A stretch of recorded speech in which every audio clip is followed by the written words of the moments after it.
Good evening. This is a Livingston County Board of Commissioners meeting for November 10/10/25. It's approximately 8:26 a.m. Eastern Standard Time. I'm calling the meeting to order. We'll start with a moment of prayer if you'd bow your heads. God of divine providence, who guided the authors of liberty in 1776, focus our efforts to protect our American inalienable rights.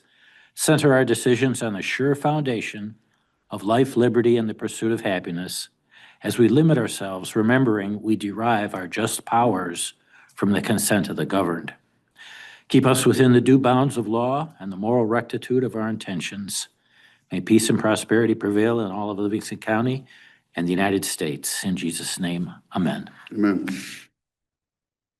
May I have a roll call, kindly? Commissioner Dreck, Here. Commissioner Helserman, Here. Commissioner Domas, Here. Commissioner Sample is absent, Commissioner Nakagiri, Here. Commissioner Deaton, Here. Commissioner Fiani, Here. Commissioner Panovich, Here. Commissioner Gross. Here. Quorum is present. Thank you. Can I get a motion to approve the 11 paragraph agenda for tonight? So moved. Support. Motion by Fiani, support by Domas. All those in favor kindly say aye. Aye. Any opposed, say nay. I've heard 8-0 with one absent. Agenda is approved. First call to the public, 3 minutes. Any cards?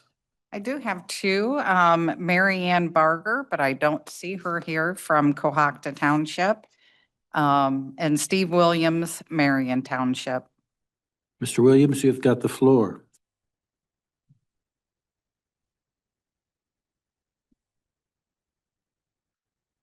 All right, gentlemen, thank you very much for your time again. I'll try and talk quickly. I'll only use 3 minutes. How's that? So we were talking earlier and I think I sent you information about how I was able to get a personal protection order against Forrest Putman in Oakland County versus my wife trying to get one in Livingston County. And, I think I can defend myself just a little better than my wife can.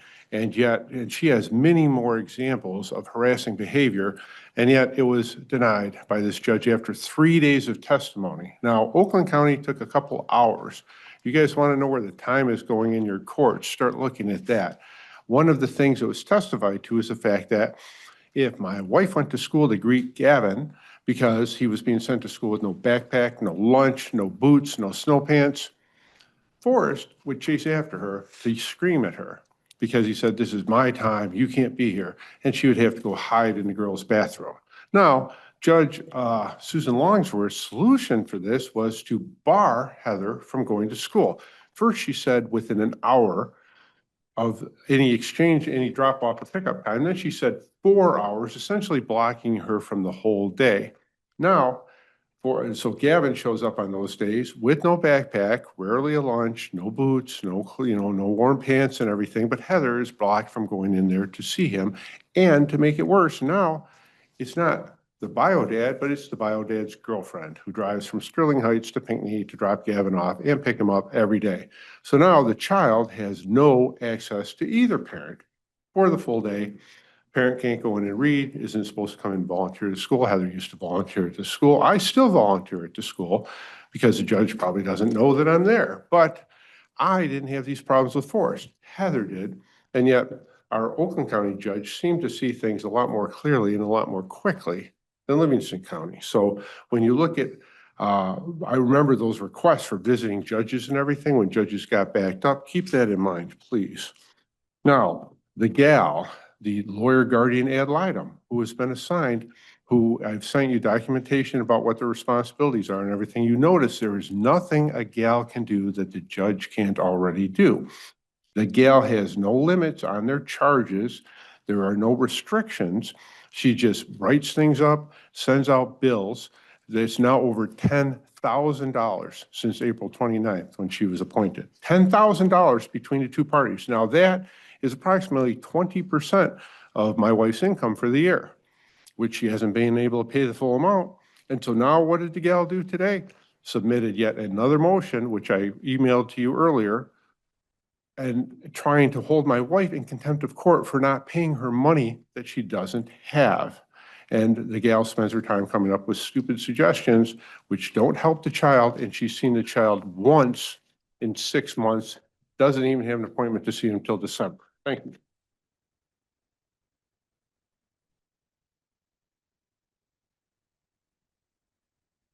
Any other cards? No further cards. Krista, does anybody have their hand up? No, sir, there is nobody.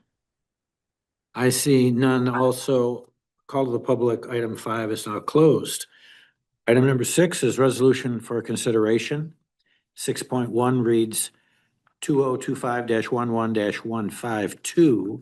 It's a resolution to authorize an easement agreement with Consumers Energy Company to provide natural gas service to the hangar being constructed by DCM Investments at the address of 3580 West Grand River Avenue, the area, Livingston County Airport. Can I get a motion? I move to approve the resolution.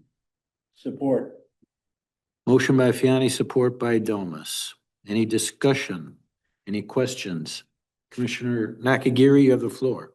Yeah, these are questions. When granting the easement, this is, one, is this forever?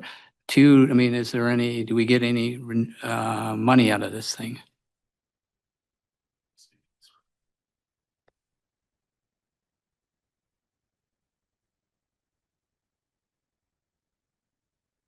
Is there someone on Zoom that might be representing the airport for us? I am on Zoom, but I was muted. Hi. Thank you, Mark. The easement would be for as long as the hangar is serviced by consumers, and no, there is no remuneration direct from consumers. But we do get land lease money from the customer who is requiring gas for their hangar. Do all hangars require gas? Everything with heat does, yes. Okay, I mean, so do we have hangars that don't have heat?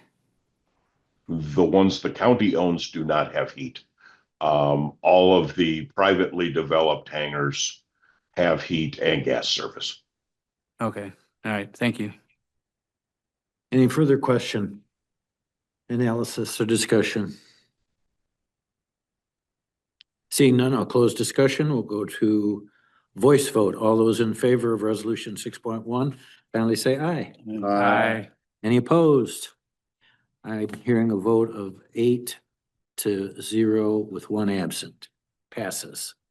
We're at accounts payable 7.1, claims dated November 10, 2025. 7.2, payables dated October 17 through October 30, 2025. Can I get a motion for both 7.1 and 7.2? Move Gross. Support Deaton. I heard a motion by Commissioner Gross and support by Commissioner Deaton for 7.1 and 7.2.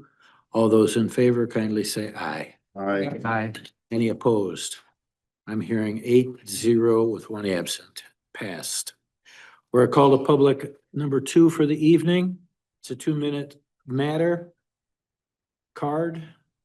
Steve Williams, Marion Township. Thank you. Mr. Williams, come on up. Right, I'll be 50% quicker than last time. How about that for an improvement? All right, we talked about the guardian ad line, and we talked about the money that's involved. There are no limitations on this, but you know where that money is coming from on both sides, right? It's coming from the families that are supposed to support the child.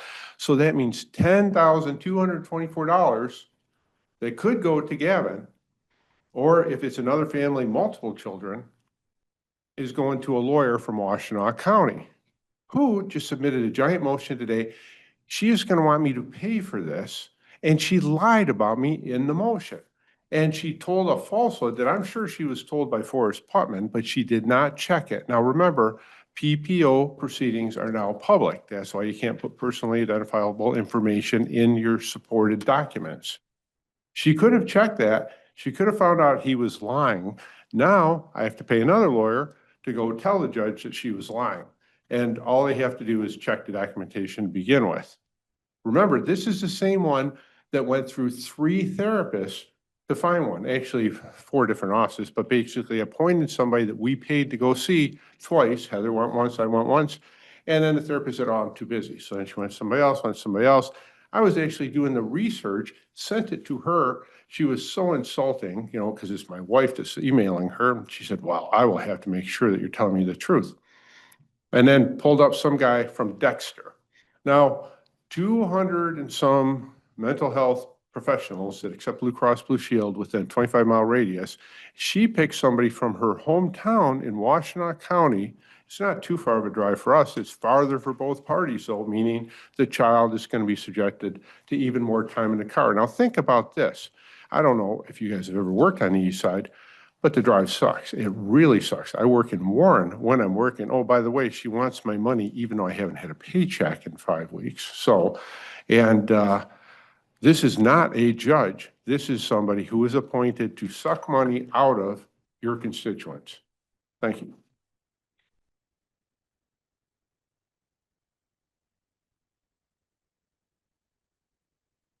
Any further cards? No further cards. Thank you. Krista, do you see anyone with their hand up on Zoom? No, Commissioner, I do not. Nor do I. Our call to the public number 8 is now closed. We're on to item number 9, commissioner comments. For tonight, Commissioner Nakagiri, you have the floor. Yeah, I wanted to share with my colleagues a couple of things. One, and I sent out an email, but I just wanted to reinforce it. The Michigan Public Service Commission passed new regulations requiring data centers to pay for the entire cost of infrastructure, electrical infrastructure necessary to supply them electricity. So here's a case study where the developer has to pony up all the costs so that ratepayers aren't saddled with higher rates. It is eerily similar to what I advocate the county to do when we're modifying drains on behalf of a developer. So the developer in Howell, with their housing racetrack project, is going to require drain modifications. And the way it sits right now, that current users on that drain are going to end up having to pay a portion of it. That is just absolutely wrong, in my humble opinion. And the MPSC has fixed the problem. The townships and they've been doing the correct thing for years with regards to sewer capacity. If a housing developer needs more sewer capacity, he has to pay for it, not the current users of the sewer. So I'll stop on that first point. And the second, I am going to be attending a committee hearing up in Lansing on Thursday. It's a joint committee hearing between the House Judiciary Committee and the Senate equivalent of the Judiciary Committee. Appears to be the first discussion on, court funding and how they're going to change court funding. And I've not gotten through the entire 100 pages of the presentation that's going to be presented, but I will. And I'm at a minimum, I'll be speaking at Call to Public, voicing concerns over a couple things. Just to share you one of the things, a couple things that I think might catch your attention. The head person that is put this whole plan together is, what's the guy from Scale? Tom Boyd. And he is a guy that in their report, it's a committee report, they're talking about transparency and making their decisions based on data. Well, that's a bunch of bunk, in my opinion. Tom Boyd was the person from Scale that blocked Livingston County from hiring the National Center for State Courts to calculate some numbers for us, just to see, let's have a neutral arbiter, not the county, not the courts, take a look at our funding, our staffing. They blocked it. They had no interest in it because in my view, they knew what the answer was going to be. The NCSC person would have said, yeah, your courts are hugely overstaffed. The second thing I wanted to point out, there is a precedent for their funding model, and that is indigent defense. With indigent defense, the county has to pay a maintenance of effort. It's an it was an average, on our first year of indigent defense, what we had to pay as a county was the average of what we paid for, indigent defense the prior 3 years. And then from then on, it's added 3% or less. It was the rate of inflation or 3%, whichever is less. Well, what the courts want to do is they want to go up on maintenance of effort, the annual bump, not on inflation. They want to go up on the increase in property tax revenues, which is going to be, certainly it'll be capped by Headley, but but then you have no cap on the new construction. So instead of being capped at 3% max, they're probably going to be 4.5.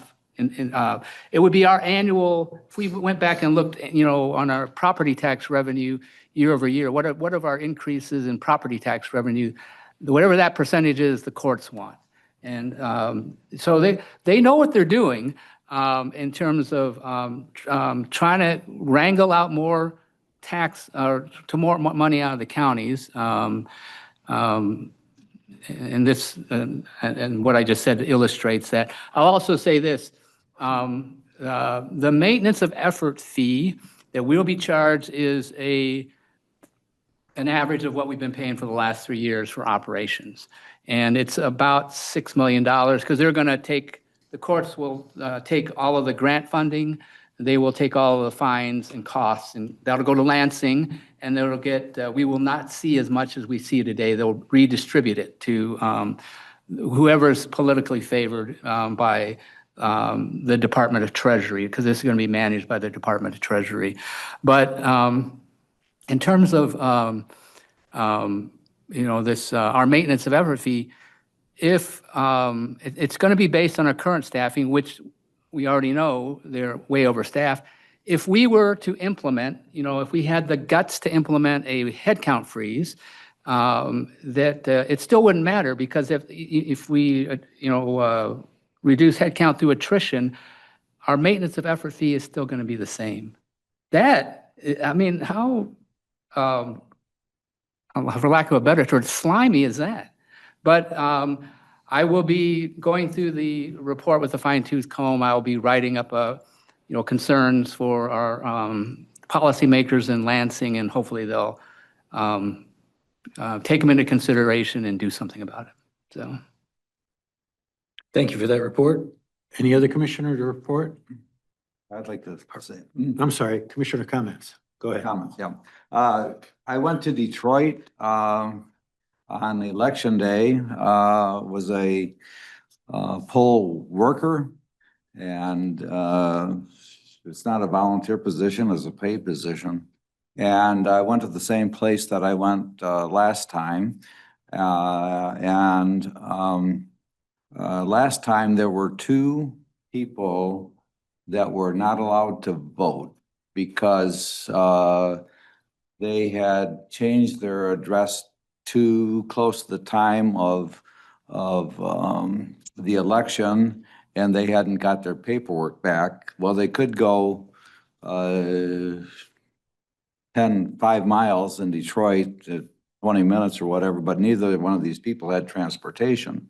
And so this time, well, the one was a lady with a teenage boy, and the teenage boy sat with me, and I talked with him while his mother was getting rejected for vote, and I had a really nice chat with him. He was a very nice young man. Anyways, about the same time of day, this time, that same lady came and she had it all straightened out, and she was able to vote this time, which was, which was good. This election, there was nobody that was turned away from voting. They were all,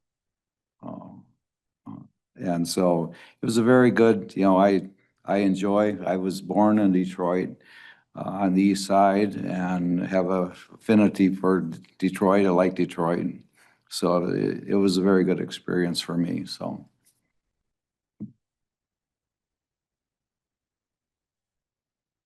Any other? Commissioner comments is now closed, seeing none. Number 10 is a closed session to discuss a written legal opinion, MCLA 15.268, parent H, closed parent. Can I get a motion and then a second? Commissioner Domas is moved and Commissioner Deaton has seconded. Roll call vote. Commissioner Domas. Yes. Commissioner Sample is absent. Commissioner Nakagiri. Yes. Commissioner Drick. Yes. Commissioner Deaton. Yes. Commissioner Panovich. Yes. Commissioner Fiani. Yes. Commissioner Gross. Yes. Commissioner Helserman. Yes. Motion carries. Thank you. Commissioners, give me 1 second to get everybody in the waiting room. I'll let you know when we're ready. Thank you. We're back into regular session. It's about 9:55 PM. And item number 11, after the closed session is now done, I would entertain a motion to adjourn. So move, Helderman. Support Deaton. Motion by Helserman, support by Deaton. All those voice vote, kindly say aye if you're in favor. Any opposed? 801 was the voice vote. We're adjourned.